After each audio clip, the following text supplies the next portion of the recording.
and that God is using you as a prophet to speak into their life through the dream that he showed you. Generally, prophecy should be a confirmation of something that's in the heart. It should already be birthed there, and a prophetic word should really just give a confirmation to that. It shouldn't be generally new revelation. It should be something the Spirit's already speaking to you. When prophets come, they're seeing in part and they're knowing in part. So even if I get a prophetic word from a person we've had prophets come to our congregation. Some of you move in the prophetic area. I've moved in prophetic revelation. But don't accept it as just face value. All these things need to be tested.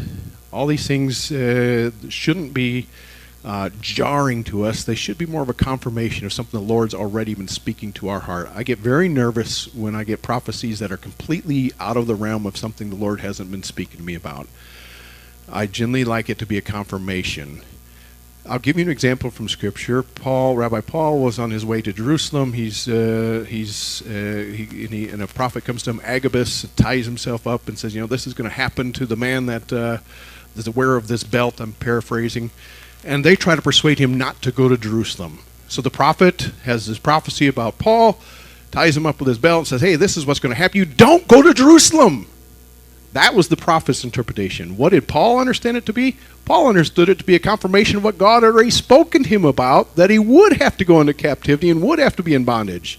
So for Paul, it wasn't a don't go to Jerusalem, it was a go to Jerusalem. And in fact, this is what's going to happen. I already spoke to you about this. That's how I'm most comfortable with prophecy. God's already spoken to you, and he confirms it with the mouth of 2 or 3 witnesses, prophetic words. That's safety, friends, because Adonai's already spoke to you. The prophet might not even have the right interpretation.